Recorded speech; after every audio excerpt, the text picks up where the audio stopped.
I was only 19 when my mother threw me out of the house. There was no hug, no explanation, no love. She just stood there, still, cold, with a hard stare and a silence that hurt more than any scream ever could. Beside her was the man she had known for barely 2 years, the stepfather who never liked me, watching everything as if he were winning some battle I never asked to be part of. I remember the sensation exactly. The air felt heavy, the ground felt distant, and inside me, something shattered in a way I wasn't sure would ever return to normal. I always imagined that a mother's love would be the very last thing to abandon us. But that day, I learned something brutal. Some people stop being home long before they stop being family. As I walked down the street with a suitcase far too light for the size of my fear, my heart repeated the same unanswered question. Why? Why did she choose him? Why didn't she defend me? Why was I so easy to discard? The truth is, that night I didn't just lose the house where I used to live. I lost my safety, my foundation, and the last piece of me that still believed we could always return to where we came from. The days that followed were even harder. Hunger, cold, shame, silence, a daily fight to survive, and at the same time, a fight not to let the pain swallow me whole. I didn't know it then, but that wasn't the end of my story. It was only the beginning of a path that would change everything, in ways I couldn't have imagined that night. Before we continue, if this story touches something inside you, subscribe to the channel and tell me in the comments which city you're watching from. I'd love to read your message. Growing up beside my mother was always a strange mixture of hope and disappointment. I waited for the hug that never came, for the kind words she never said, for the "I love you" that seemed to exist only in other families. Still, as a child, I believed she would change someday. I believed that at some point, she would look at me with that glow I saw in other mothers. That light that says, "You are my world." But my mother never had that glow. At least not for me. She was always a hard woman. Hard in her eyes, hard in her words, hard even with herself. It was as if she carried an invisible weight on her back, as if she were constantly fighting something no one else could see. And maybe, deep down, she truly was. I just didn't know what or who. My father left when I was 7. I don't remember the goodbye, only the silence that took over the house afterward. A silence that became habit, that became presence, that sat at the table with us every day.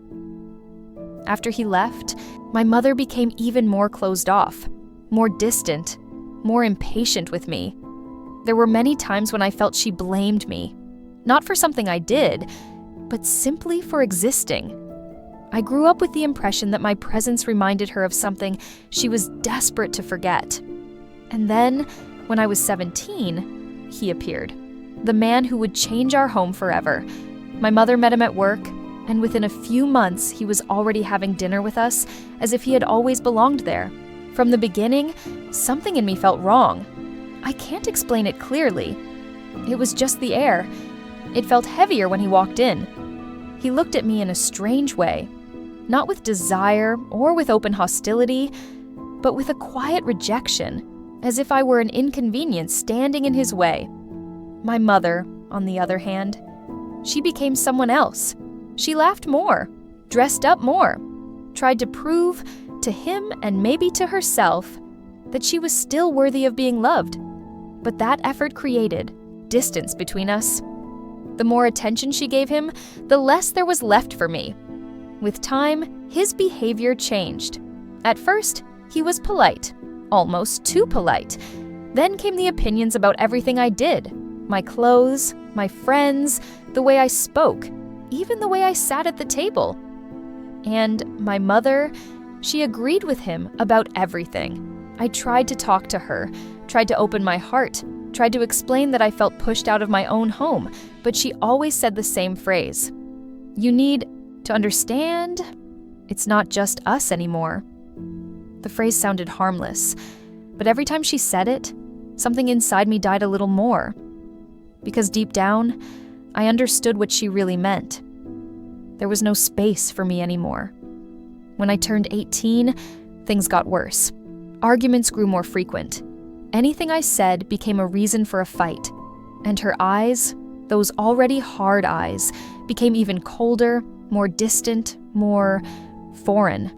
It felt like she was slowly turning into the very thing I had always feared, a mother who no longer saw me as a daughter. My stepfather began suggesting things, small comments disguised as advice. She's too soft. She needs discipline. She's holding you back. She's ruining your life. At first, my mother denied it. Then she fell quiet, and her silence said everything. By 19, the house no longer felt like a house. I slept poorly, ate little, avoided both of them as much as possible. And yet, it felt like I existed too much for them, too present, too inconvenient, too alive. Until one night, after another meaningless fight, he said, "Enough. Either she leaves or I do." And my mother chose. Not me, never me. In that moment, what I felt wasn't only abandonment, it was replacement. It was the sensation of being weighed against someone else and losing. It was the realization that in her heart, I was dispensable. I wanted to scream. I wanted to beg. I wanted to ask her not to do that to me. But I knew that any word I said would only push her further away. When she pointed at the door, I understood. There was nothing left to say. When the door closed behind me, the sound went through my chest like a gunshot. For a few seconds, I just stood there on the sidewalk, frozen, trying to understand if what had happened was real. If the woman who brought me into the world had truly chosen a man she'd known for 2 years over the daughter she carried for 19. I didn't cry. Not right away. I think my body went into a strange automatic mode, a kind of numbness meant to protect me from the deepest pain I had ever felt. I held my suitcase so tightly my fingers hurt, but I wouldn't loosen my grip. It was the only thing I had left, my suitcase, and the fear. The street was dark, and I had no idea where to go. I didn't have friends close enough to take me in. I had no family besides her. I had no one I could call my place. The feeling was simple and devastating. I had nowhere to return to. And even worse, nowhere to go. I began walking without direction, like someone escaping a burning building, without knowing where the exits were. The streetlights cast long shadows on the pavement, and every step felt heavier than the last. I tried to think rationally, a plan, a solution, anything. But my mind wouldn't respond. It was drowned in shock. I could only hear her final words echoing inside me, over and over and over again, like they were being carved into my soul with fire. The rain started slowly, a soft drizzle at first, then turned into a storm. It was only when the cold water touched my face that the numbness finally cracked. My body collapsed. I fell to the ground, in the middle of an empty street, hugging my suitcase like someone clinging to the last surviving part of themselves. I cried with a desperation I had never felt before. A cry that hurts, that rips the breath away, that shakes your bones, that feels like it could tear you apart from the inside out. Between sobs, the question returned. Why did she do this to me? And there was no answer. Maybe there never would be. I forced myself up eventually, dragging my legs through the rain until I reached the bus station. It was late, almost dawn, but people were still moving. Night shift workers, strangers rushing, others sitting alone. People living their lives as if the world hadn't stopped, as if my life hadn't ended just hours before. With the few coins and crumpled bills I had, everything I had saved, I bought the cheapest ticket to the farthest place my money could reach. I didn't even look at the destination. Any place was less painful than the one I was leaving behind. The bus was almost empty. I sat by the window, soaked, shivering, holding my arms around myself like my own body was the only shelter I had left. As the bus pulled away, I felt a piece of my life stay behind. But it wasn't just the house. It was her. It was everything I once hoped we could be. The trip lasted hours. My eyes burned from crying. I dozed off and woke up startled, as if my mind refused to accept the new reality. When I finally arrived in another state, another city, another life. The sun was rising, and I was alone in a way that hurt to breathe. The first days were a mix of desperation and survival. I walked through unfamiliar neighborhoods, looking for work, a place to stay, anything. I spent the rest of my money on cheap food and a room in a rundown boarding house that smelled like mold and resignation. It was all I could afford. In that tiny, damp room with peeling walls and a mattress older than I was, reality finally hit me. The pain didn't come in waves. It came all at once.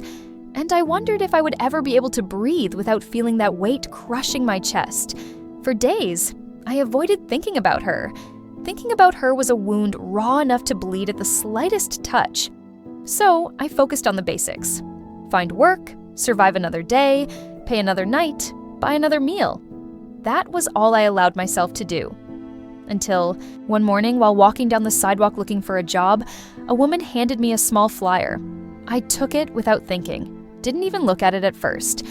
But later, standing alone on the street, I read the words printed on it. It was the name of a church, and a single sentence, small and simple, seemed to glow on the page. You are not alone. I didn't know it then, but that sentence would be the beginning of something that would take years to grow inside me. In those first months in the new city, I walked as if I were moving across glass, every step threatening to cut me open. I woke up too early, went to bed too late, and in the hours between, I thought constantly about everything I no longer had. Life became a sequence of small efforts, looking for work, saving coins, finding a place to sleep. Nothing was certain, nothing was stable, nothing felt like mine. I eventually found a simple job in a small diner. I wiped tables, washed dishes, and sometimes worked the counter. The pay was low, but at that moment, it was enough to keep me standing. I went home every day exhausted, smelling of grease and dish soap, my hands red and burned from hot water. But for the first time in weeks, I felt a tiny spark of hope. Still inside, I was broken. I avoided people, not because I disliked them, but because I felt ashamed. Ashamed of my story, ashamed of the way I had been thrown out. Ashamed of having no one to call family. It's incredible how abandonment leaves an invisible mark. A mark we're convinced everyone can see. But little by little, the world began to open around me. A woman who worked at the diner, kind, quiet, always watching me with soft eyes, offered me a small room behind her house. It was simple, but it was clean. And it saved me. It felt like the first sign that maybe life wasn't entirely against me. In her quiet way, she gave me the first tiny piece of stability I'd had in months. With time, I found a second job, a nighttime shift cleaning offices. I got home almost at dawn, my feet throbbing, my body aching. But something inside me started to shift. Day after day, even hurt, even alone, even scared. I was surviving. And survival, I learned, is its own kind of strength. Even so, there were nights when the pain returned like a punch. Nights when I wondered if my mother thought about me, if she regretted, if she missed me. Most of the time, I answered myself, no, she's living her life. And I need to learn to live mine. One afternoon, while walking past the street where that woman had once given me a flyer, I saw the church. Small, simple, wooden door, narrow windows, nothing impressive from the outside. But for the first time in my life, I felt like maybe there was something inside that I needed to find. I walked in, sat in the last row, and cried. Quietly, but deeply. The service was happening, but I barely heard the words. What I felt was something different. A warmth I'd never experienced. When it ended, a woman approached me. She didn't ask anything, didn't pry, didn't demand my story. She simply hugged me. And that hug from a stranger did more for me than my own mother had done in years. I went back the next Sunday, and the next, and the next. Not because I understood everything, or because I suddenly became religious, but because there, for the first time in a long time, I felt like I wasn't a mistake. I wasn't a burden. I wasn't disposable. I was seen. That's where I met Daniel. He was the pastor's son, kind, steady, not intrusive.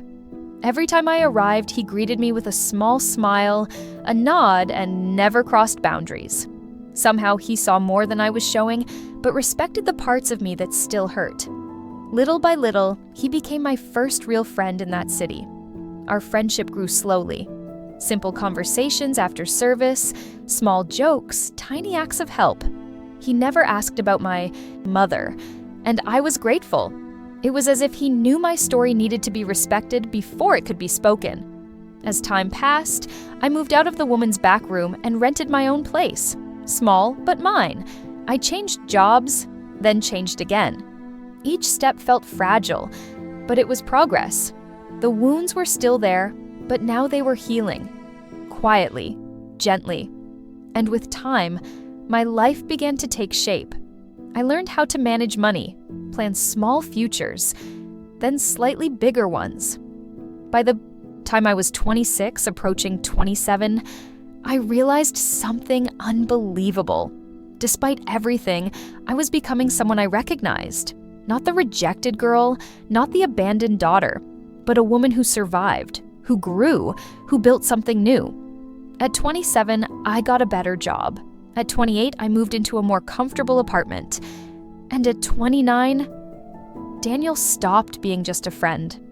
By then, I had been at that church for years. He was always there, gentle, patient, steady. We got closer slowly, as if building a home brick by brick. And when we finally started dating, I felt something I hadn't felt since childhood. I was safe in myself, safe in faith, safe in that love. My life was finally blooming, beautifully, and it was right when everything was calm, when I could finally breathe without fear, that news about my mother reached me. When I look back now, I see how slow, and at the same time how miraculous, the process of rebuilding my life truly was. I didn't notice it then. Nothing looked divine at the time. Everything felt like hard work. Exhaustion, learning, falling, getting back up. But there was something greater guiding me, step by step. By the time I turned 29, I was nothing like the frightened girl who had been thrown out of her home with a suitcase in her hands. I had a stable job, a small but cozy apartment, and a peace I never thought I would feel. And Daniel was still by my side, turning my days into something warmer, softer, safer than anything I had known. It was around this time that we began dating. I was still afraid to depend, afraid to trust, afraid that anyone I loved might abandon me the way my mother did. But Daniel was patient, a rare kind of patience, the kind that doesn't hurt, doesn't pressure, doesn't demand. He always said, "We'll walk at your pace. I'm not going anywhere." And for the first time in my life, someone actually kept that promise. We married shortly after my 30th birthday. It wasn't a fancy wedding. It was simple, beautiful, filled with people who genuinely cared. I remember standing at the altar, looking at Daniel, at the white flowers, at that small church that had become my refuge, and thinking, if I had given up years ago, I never would have seen this. After the wedding, life gained a new color. We laughed more, hoped more, made plans that once seemed too distant, too impossible. And when our daughters were born, first Anna, then Sophia, I understood love in a way I never had before. I promised myself I would never let them feel the pain I felt. I would never raise my voice the way my mother raised hers. I would never choose someone else over them. I would never make them feel they were not enough. I wanted to break the chain, to be the point where the story changed. And for a while, I truly believed I had succeeded. Then, one morning, an ordinary morning, the past found me. I was preparing breakfast while the girls played in the living room when a message arrived from a neighbor in the city where I grew up, someone I hadn't spoken to in years. It said, "I know it's been a long time, but your mother is very sick. Your stepfather left her. She's alone, completely alone. My heart stopped. The floor felt distant, the same way it had the night she threw me out. I read the message over and over before my body remembered how to breathe. Sick, alone, abandoned. That last word hit me with a cruel irony, the kind only life has the audacity to create. It was the same abandonment I had tasted at 19. Now she was the one tasting it. A strange feeling swallowed me. Not joy. I would never feel joy at someone's suffering. Not revenge, not satisfaction. It was something far more complex. Confusion, pity, anger, and a pain I thought I had buried years ago. Daniel noticed, because Daniel always notices. He gently touched my shoulder. What happened? I handed him the phone without a word. He read slowly. He breathed deeply, then looked at me with a softness that always made me feel safe. He didn't tell me what I should do. He never did. He simply held my hand and said, "Whatever you decide, I'm with you." And that's when the real battle began. Not outside, but inside me. Part of me wanted to ignore it. Pretend she was no longer part of my story. Convince myself that every tear I cried justified letting her face her suffering alone. But another part, a part of me God had been shaping quietly for years, began whispering questions I didn't want to hear. What if she's suffering? What if it's too late soon? What if you still need closure? The girls ran across the living room laughing, and something inside me broke open. I looked at them and thought, if I were in my mother's place, would I want my daughters to let me die alone? The answer hurt. For days, I lived split in two. I worked, cared for the girls, smiled, cooked, but inside me a storm raged. The abandonment still bled.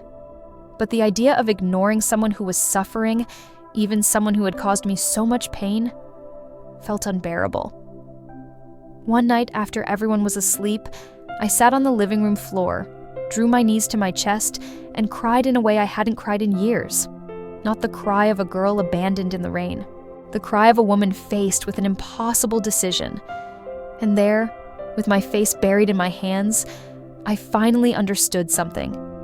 The story I spent 20 years trying to forget was not finished.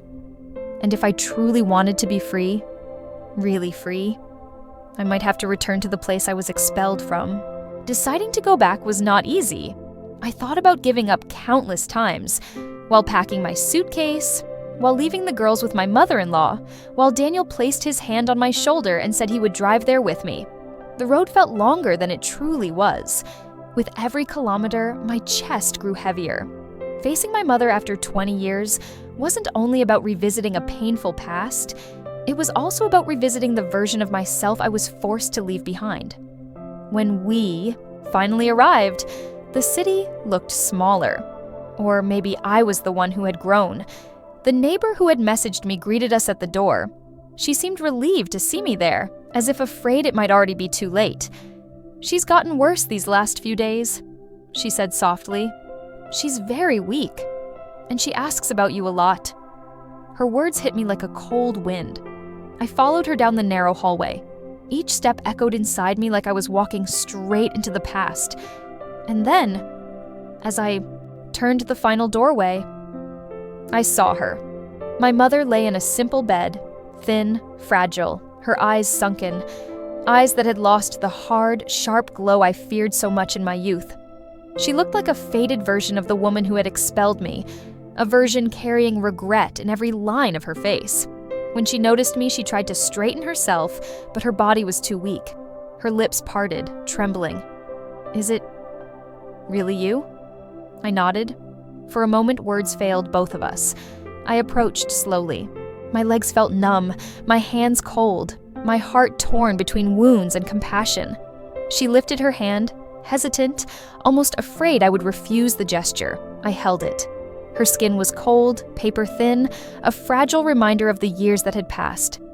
"I thought," she whispered, voice breaking, "I thought you would never come." My throat tightened. Visiting her was not forgiveness. Not yet. It was something different. a choice to face the pain instead of running from it forever. She tried to smile, but her eyes filled with tears that fell silently down her cheeks. "I made so many mistakes," she said. "I don't expect you to understand. And I know I don't deserve anything from you, but thank you for coming." I swallowed hard. There were so many things I wanted to ask. Why did you choose him? Why wasn't I enough? Why didn't you protect me? Why didn't you fight for me? But looking at her, so small, so weakened, so close to the end, those questions felt like they belonged to another lifetime. In that moment, I didn't see the woman who wounded me. I saw the woman who was now wounded herself. I sat beside her. She squeezed my hand weakly. "Do you have children?" she asked. "Yes," I said softly. "2 girls." Her eyes softened. A broken kind of joy. "I'm glad," she whispered. "I'm glad you built a family, a life better than the one I gave you." Silence settled in the room, the kind that holds both grief and grace. She took a shallow breath. "I need to tell you something," she murmured. Her voice trembled with effort. "I was wrong about everything. I should have protected you. I should have stayed. I should have chosen you." A tear rolled down my face. "I'm sorry," she whispered, so faintly it felt like the words were dissolving in the air. I closed my eyes. For years, I imagined this moment. The apology, the regret, the confrontation. But nothing about it felt like I imagined. It wasn't revenge. It wasn't justice. It wasn't victory. It was simply human. Painfully, tragically human. I held her hand tighter. "I'm here," I said. It was all I could offer. Not forgiveness, not reconciliation, not a rewrite of the past, just presence. She closed her eyes, leaning weakly to the side, relieved. As if my being there eased a burden she carried for decades. And in that moment, I understood something with a clarity that shook me. Sometimes, returning is not about repairing what was broken. It's about freeing yourself from what still binds you.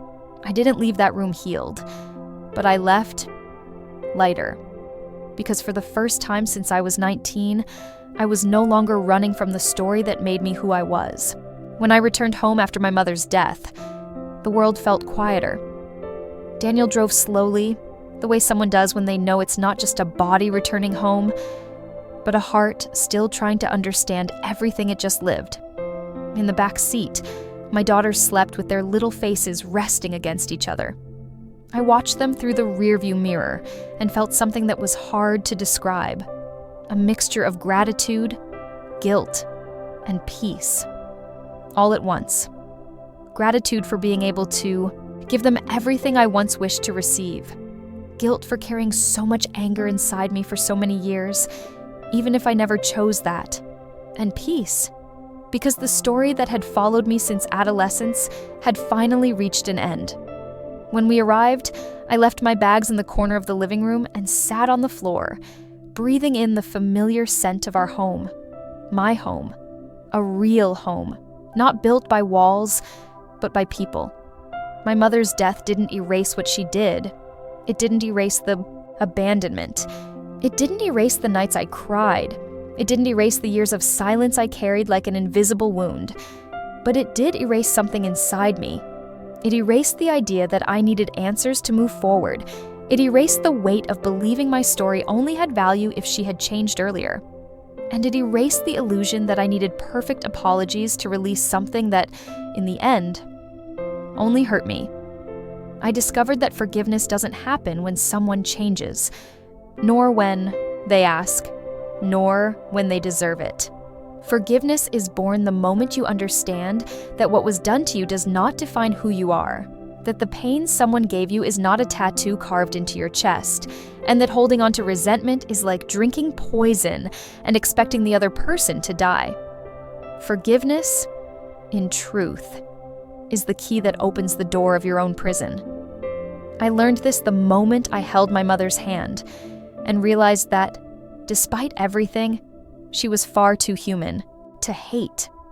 She wasn't a monster. She wasn't some villain in a soap opera.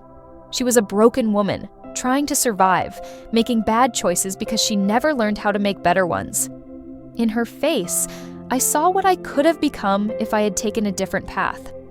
And that was when I understood something that changed everything. God didn't take me out of that house to punish me. He took me out to save me. If I had stayed, maybe I would have repeated the same story. Maybe I would have become hard like she was. Maybe I would have never found the faith that carried me to this point. Maybe I would never have met Daniel. Maybe Anna and Sophia would never have existed. God didn't abandon me that night when I was 19. He simply pulled me out of the wrong place. Even if, back then, it felt like the end. Today I can see that clearly. The pain I carried for so many years was not wasted. It shaped me, made me strong, made me sensitive, made me the mother I longed to be, gave me eyes that can see people others overlook, and gave me faith to believe that no story ends where it looks like it ends. A few days after my mother's funeral, I sat alone in the living room while the girls played with Daniel in the bedroom. I closed my eyes and let the memories come, not to hurt me, but to finally be released. I thought of the frightened girl who walked in the rain with a suitcase in her hand. I thought about how she survived, how she grew, how God took her by the hand when she was on the ground. And I wished I could hug that younger version of myself and say, "Breathe. You will be happy. You will build a beautiful life. You will be loved the way you always deserved." When I opened my eyes, I felt a new kind of lightness, as if something had finally fallen into place. Today, when I look at my daughters, I know the chain ended with me. I know the story that began with abandonment ended with love. I know they will never live what I lived, not because the world doesn't hurt, but because I learned to be shelter. And if there is one thing this story taught me, it's this: we don't choose where we come from, but with God we choose where we're going. I chose to move forward.